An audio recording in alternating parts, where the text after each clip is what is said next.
The morning sun peeked through the clouds as Clint Eastwood drove his old black pickup truck down the quiet streets of Pine Creek, California. The small town was just waking up, with shop owners unlocking their doors and early risers walking their dogs along the sidewalks.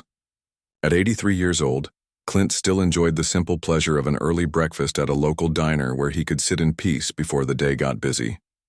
He parked his truck in front of Molly's Diner, a small building with large windows and a red neon sign that had been serving the best pancakes in the county for over 40 years. Clint adjusted his worn baseball cap and grabbed a folder of papers from the passenger seat. He was working on a new movie script and liked to review his notes over coffee. The bell above the door jingled as Clint pushed it open. Inside, the diner smelled of fresh coffee, bacon, and maple syrup. Only a few tables were filled this early. An elderly couple sat by the window sharing a newspaper. A man in work clothes hunched over a plate of eggs and toast in a booth. And in the corner, 3 police officers were finishing their meal after their night shift. Betty Miller, a waitress who had worked at Molly's for nearly 30 years, smiled when she saw Clint.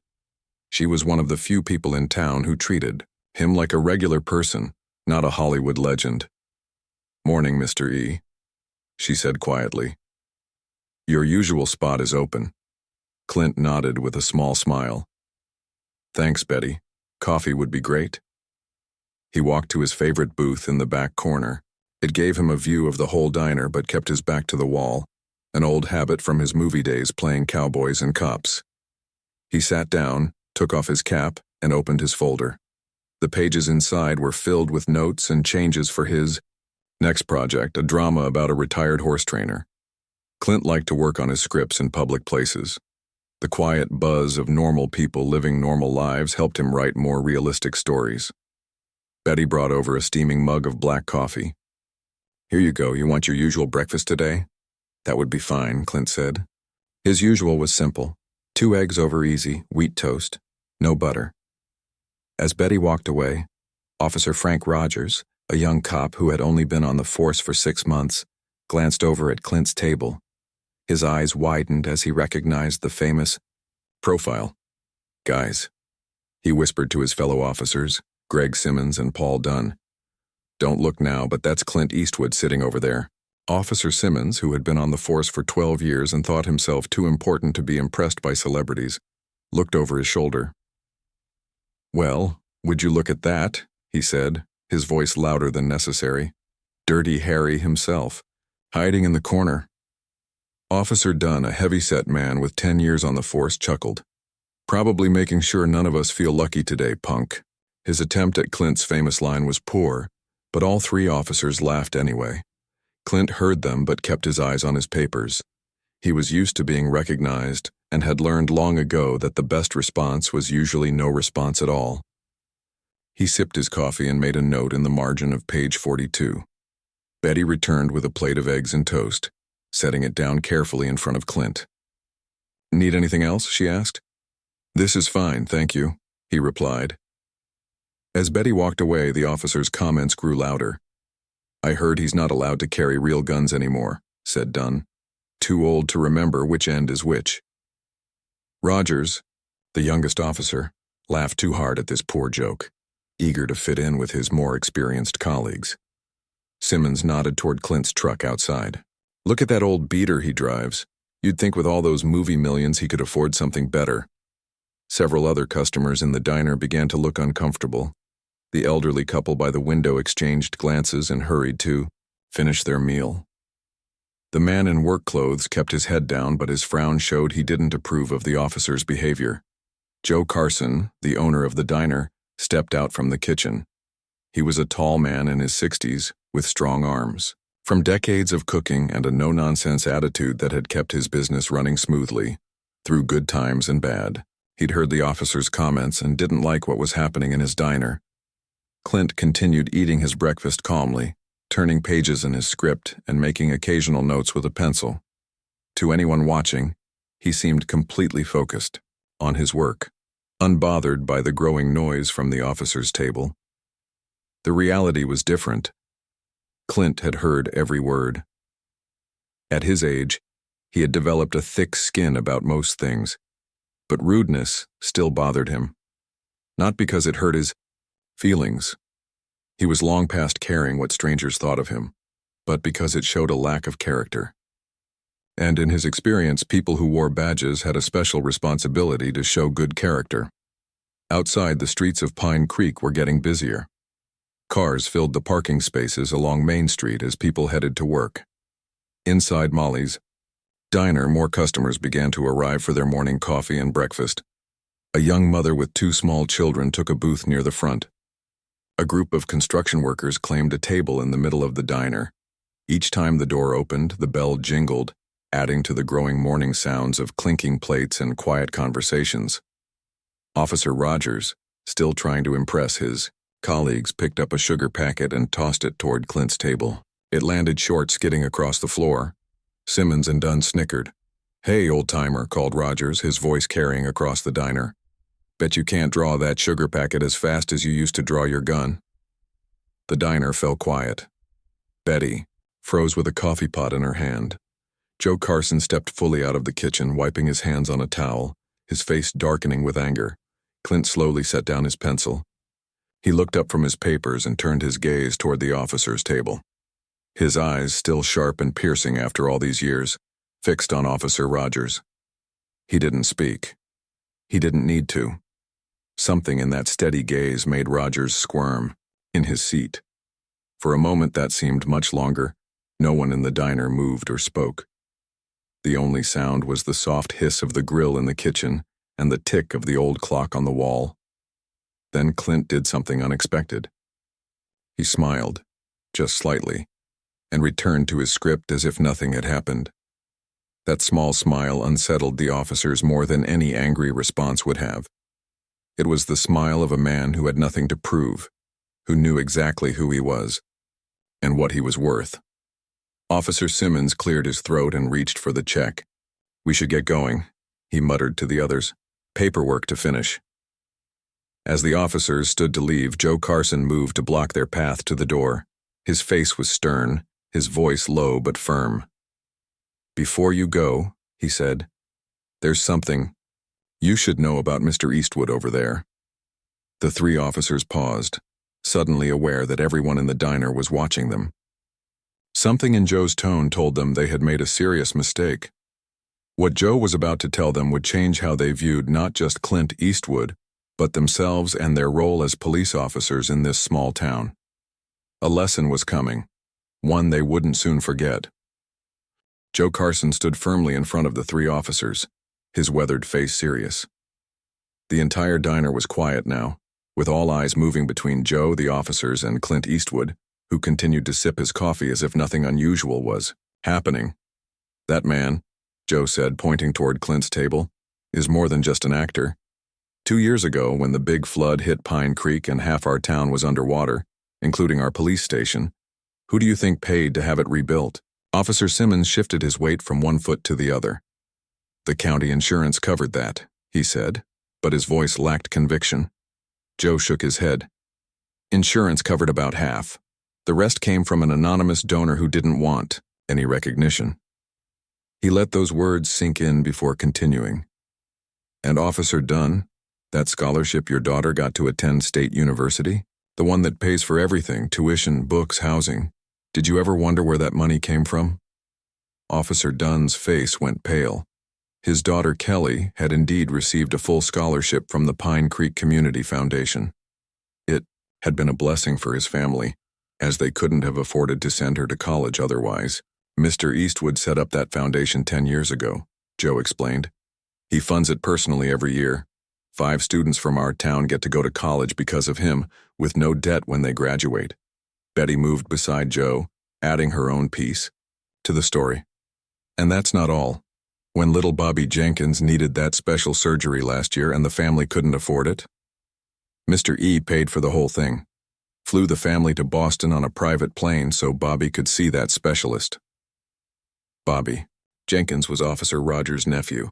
The young cop's face turned red with shame as he remembered how his sister had cried with relief when an anonymous donor had stepped forward to save her son's life. "I didn't know," Rogers mumbled, staring at his shoes. "Of course you didn't know," Joe said. "That's how Mr. Eastwood wants it. He helps people in this town and never asks for credit or thanks. He just does what's right because that's who he is. The three officers stood frozen, the weight of their poor behavior settling heavily on their shoulders. The other customers in the diner watched with a mix of satisfaction and secondhand embarrassment. From his corner booth, Clint finally looked up. "Joe," he called quietly. "That's enough. Let the officers go about their day." Joe hesitated, then nodded and stepped aside. The three cops moved toward the door, unable to look at anyone. As Rogers passed Clint's table, he paused. "Sir, he began, but Clint held up a hand to stop him. "Not now, son," Clint said. "Take some time to think, then we can talk if you want to." His voice wasn't angry or bitter, just calm and steady. The bell over the door jingled as the officers left, walking quickly to their patrol car parked across the street. Inside the vehicle, they sat in silence for a long moment. "We really messed up," Rogers finally said. Simmons nodded slowly. "Yeah, we did." He started the car but didn't drive away yet. "How did we not know about all that stuff he's done for the town?" "Because he doesn't brag about it," Dunn replied. "Unlike us, showing off and acting like fools." Back inside the diner, things slowly returned to normal. Conversations resumed, though many were now about what had just happened. Betty refilled Clint's coffee cup.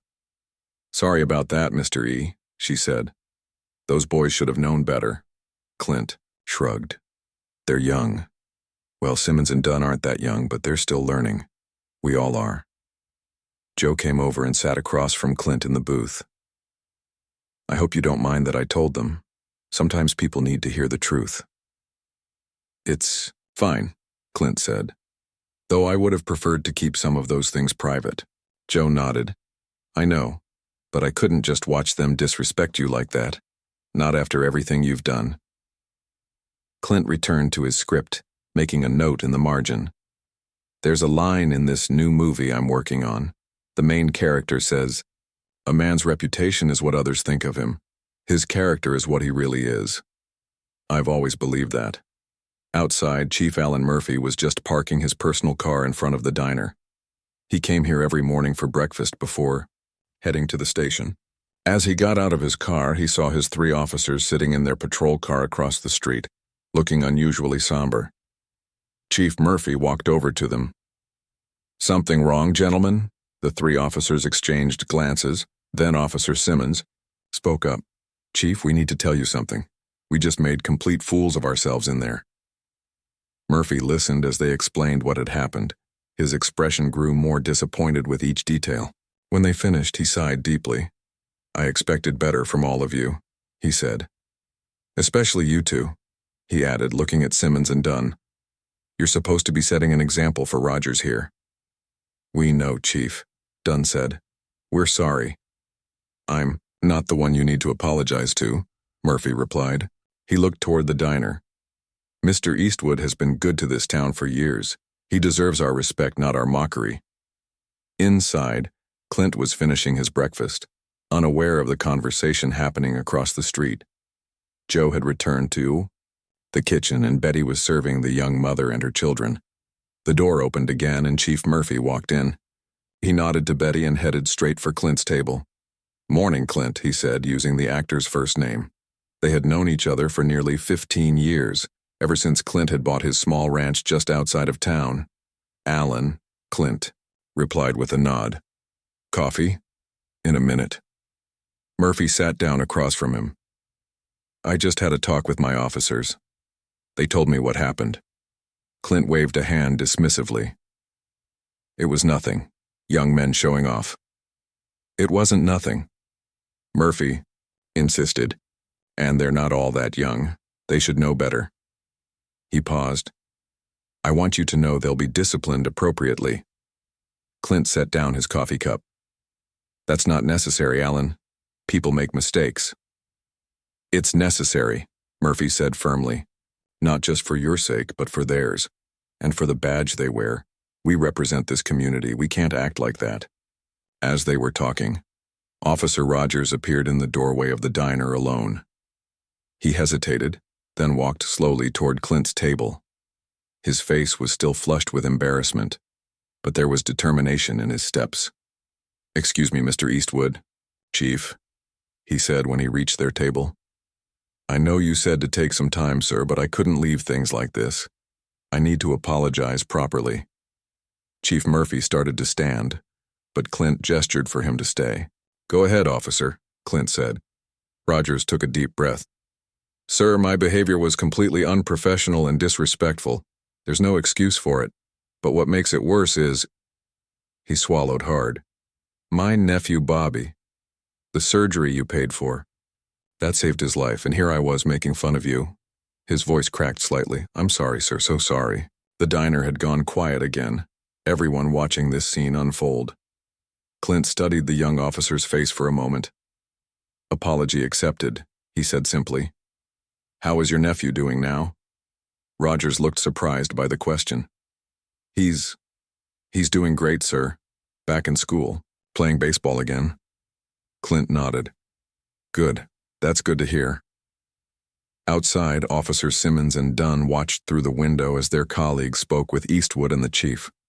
They knew their own apologies would come later. For now, they were coming to terms with the consequences of their actions and the unexpected lesson in humility they had received that morning.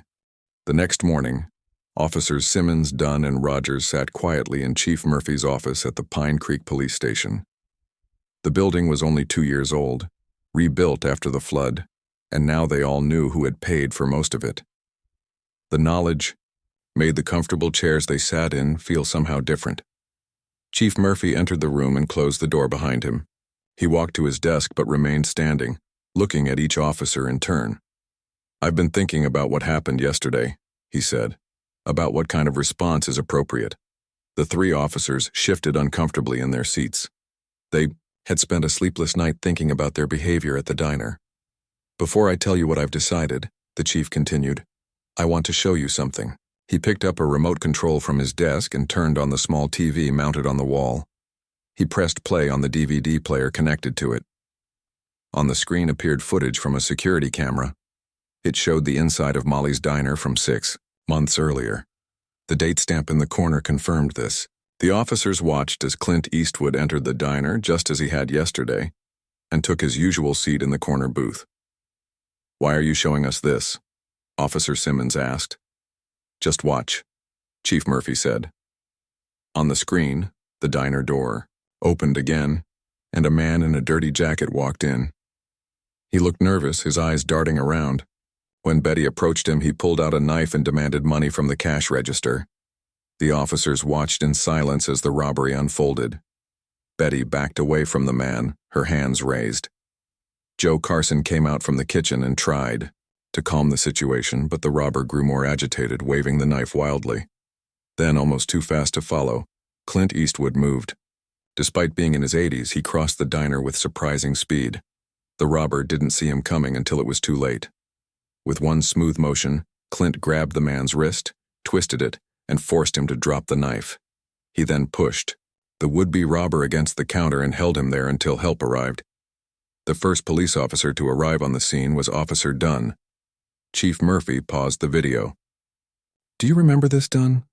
Officer Dunn nodded slowly. "Yes, sir. I responded to the call, but I had no idea it was Eastwood who stopped the robbery. The report just said a customer had subdued the suspect." "That's because Mr. Eastwood asked Joe and Betty not to mention his name," the chief explained. "He didn't want the attention." He pressed play again. The video showed Dunn entering the diner, taking control of the situation and handcuffing the robber. Clint Eastwood simply returned to his booth and his coffee as if nothing unusual had happened. Chief Murphy turned off the TV.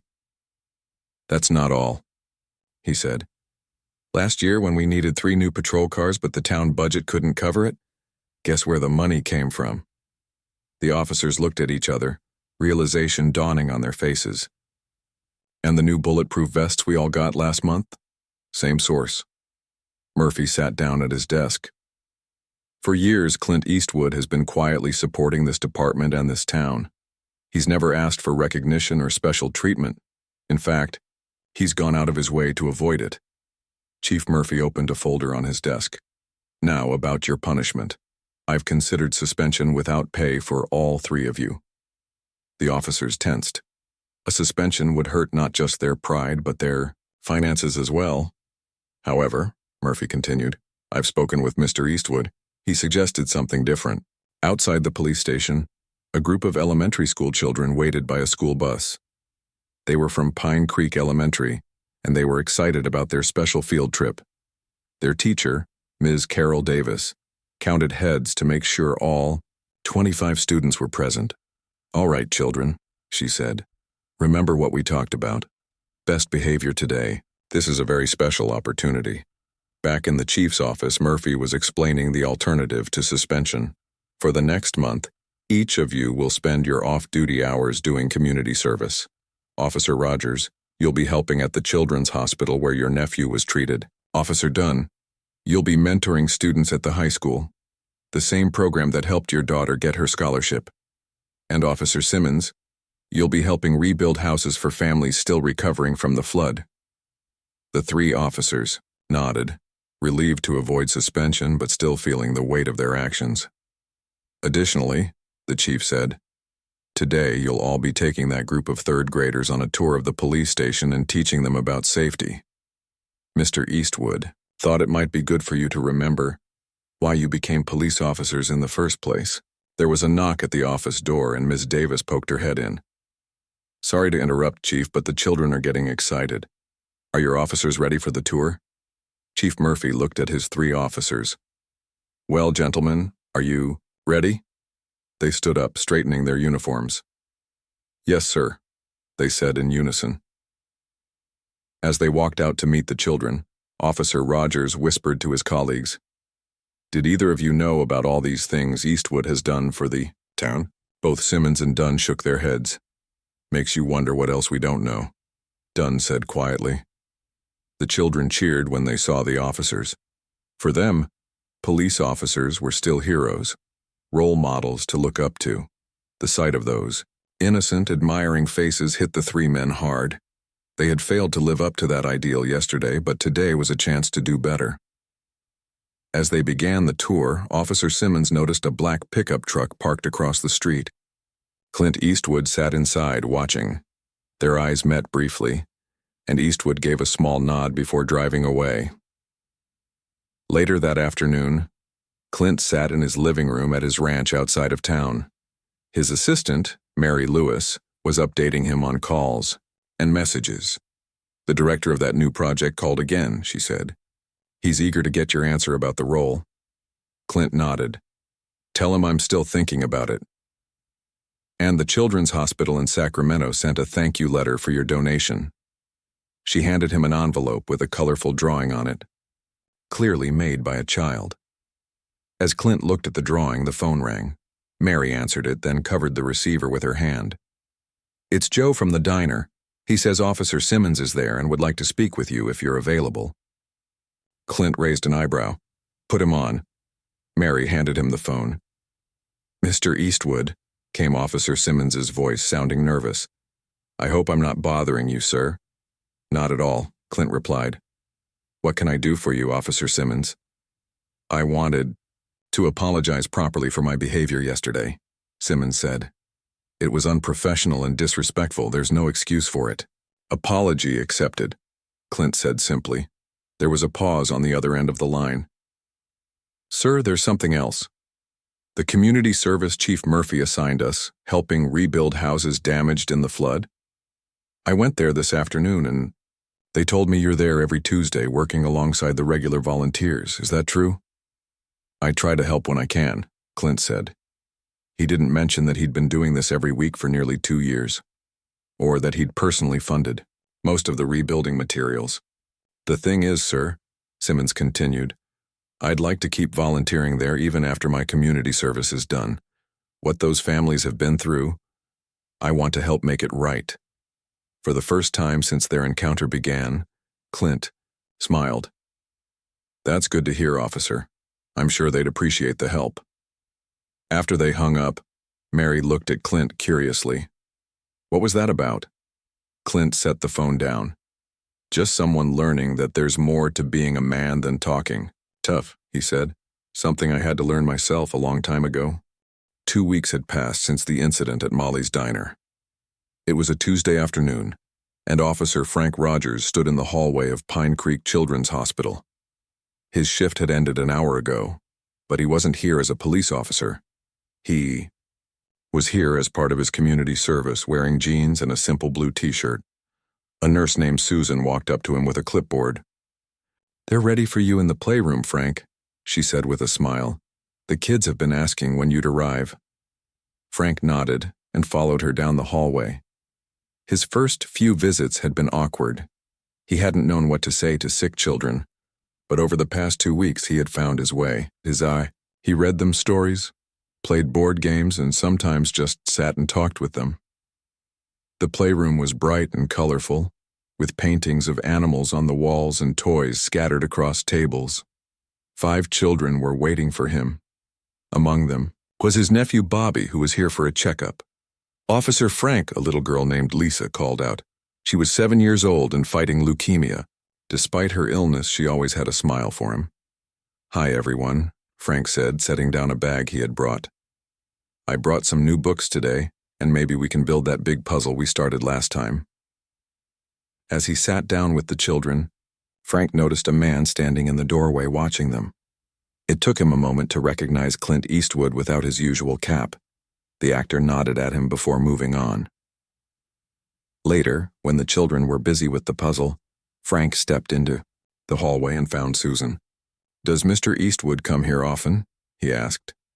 Susan looked surprised. "Every Tuesday and Thursday for the past 3 years, she said. "He reads to the kids, brings them small gifts, and sometimes just sits with the ones who don't have many visitors." "Didn't you know?" Frank shook his head. "No, I had no idea." "He's very private about it," Susan explained. "Doesn't want publicity. The hospital staff knows not to make a big deal about it." Frank returned to the playroom, seeing it differently. Now, how many times had Eastwood sat in these same chairs playing with these same children? How had he, a police officer who prided himself on knowing his community, missed this? Across town, Officer Greg Simmons was at the flood recovery site, helping install new windows in a small blue house. The family who owned it, the Wilsons, had been living with relatives since the flood damaged their home beyond what they could afford to repair. Working alongside Greg was Clint Eastwood, who had arrived without fanfare in his old pickup truck, wearing worn work clothes and carrying his own tools. The 2 men had been working in silence for most of the afternoon. "Hand me that level, would you?" Clint asked, pointing to a tool on the floor. Greg passed it to him. "Mr. Eastwood, can I ask you something?" Clint continued measuring the window frame. "Sure." "Why do you do all this? The hospital, these houses, the police station? You don't have to. You've earned the right to just enjoy your retirement." Clint was quiet for a moment. "When I was a young actor, I played a lot of tough guys," he finally said. "People started to think that's who I really was. Maybe I started to believe it myself." He checked the level on the window frame. "But as I got older, I realized something. Real strength isn't about looking tough or talking big. It's about what you do when nobody's watching, when there's nothing in it for you." He handed the level back to Greg. "I'm not doing this for thanks or recognition. I'm doing it because it's the right thing to do." Greg nodded slowly, understanding. "I've been thinking a lot these past 2 weeks, about the kind of officer I want to be, the kind of man I want to be." "That's good," Clint said simply. "Now hold this frame steady while I get the screws." Meanwhile, Officer Paul Dunn was at Pine Creek High School, meeting with a group of students as part of his community service. The program paired police officers with teenagers who were interested in law enforcement careers or who needed positive role models. Today, Paul was helping 5 students prepare for their college applications. Among them was his own daughter, Kelly, who had insisted on joining the program, even though she was already accepted to State University on the scholarship that, as they now knew, Clint Eastwood had funded. "Dad, did you check Miguel's essay yet?" Kelly asked, pointing to a boy working quietly in the corner. Paul walked over to Miguel, a shy 17-year-old with dreams of becoming a detective. "Let's take a look," he said, sitting down beside the boy. As he read through Miguel's essay about overcoming challenges, Paul felt a new appreciation for his position in these young people's lives. Before the incident at the diner, he had seen this mentoring program as a chore, something the department made him do. Now he understood its importance. When the session ended, Kelly stayed behind to talk with her father. "You're different these days," she said. "More patient. The other students have noticed too." Paul smiled.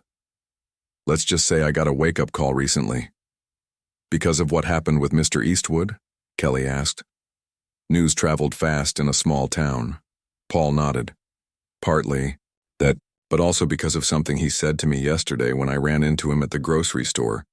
"What did he say?" "He asked about you, how your college plans were going. When I told him how excited you were, he said, 'The greatest gift we can give the next generation is to believe in them more than they believe in themselves.' It made me think about how I've been mentoring these kids." The next morning, all three officers met at Molly's diner before their shift. It had become their habit to have breakfast together and discuss their community service experiences. They chose a table far from Clint's usual corner booth. Out of respect for his privacy, Betty brought them coffee without being asked. "The usual for you boys?" she asked. "Yes, please," Frank replied. When Betty walked away, he turned to his colleagues. "I saw Eastwood at the hospital yesterday. Did you know he visits the kids twice a week? Has been for years." Greg nodded. "He was at the Wilson house helping with windows. Works harder than guys half his age." "I ran into him at the grocery store," Paul added. "He remembered my daughter's name and asked about her college plans." They fell silent as the front door opened and Clint walked in. He nodded politely to them as he passed, taking his usual seat. Betty brought him coffee and took his order without writing it down. "You know what strikes me?" Frank said quietly. "He's famous, rich, accomplished. He could be living it up somewhere. Instead, he's here in Pine Creek, eating the same breakfast. Every day, working with his hands, visiting sick kids." "The man has everything," Greg agreed, "but he lives like he has nothing to prove."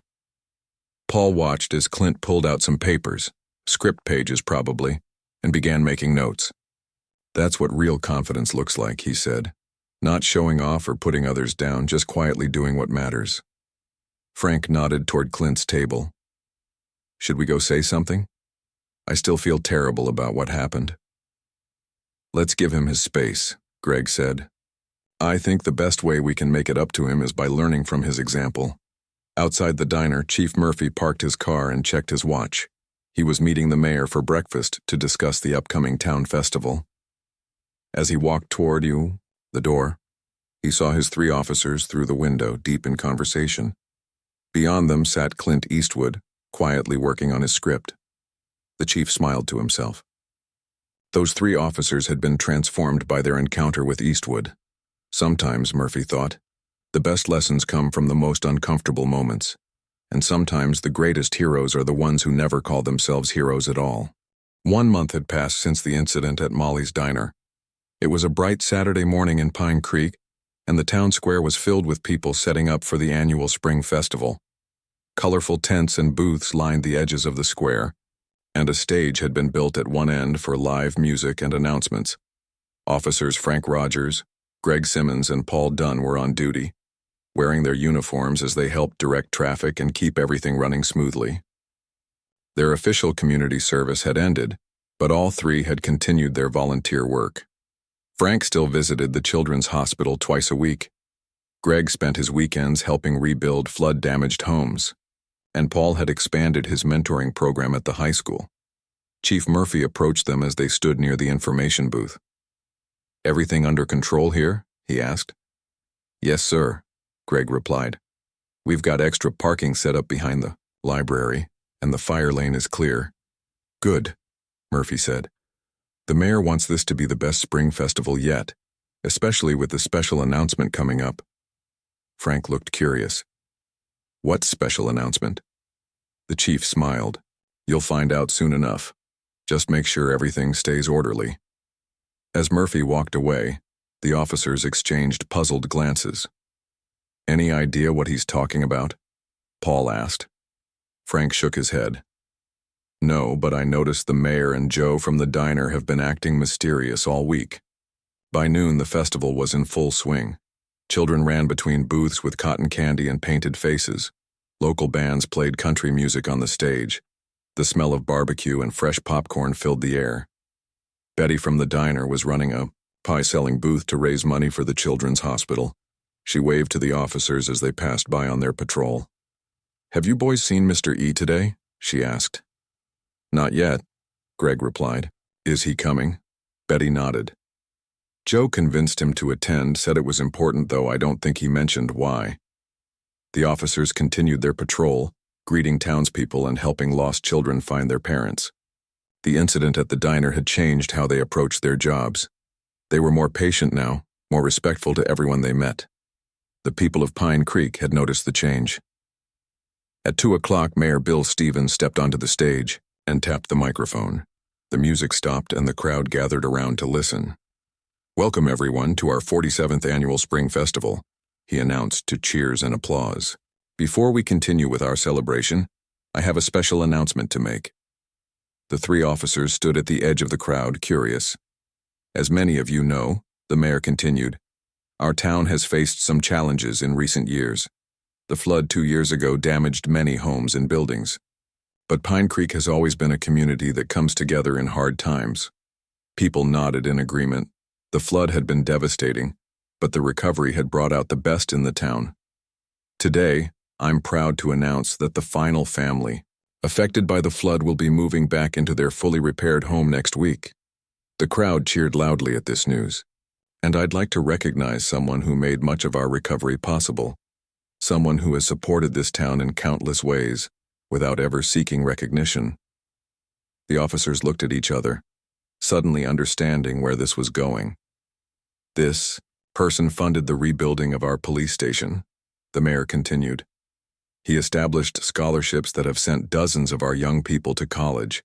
He has worked alongside our construction crews, visited our sick children, and supported our community in ways most of us never knew about."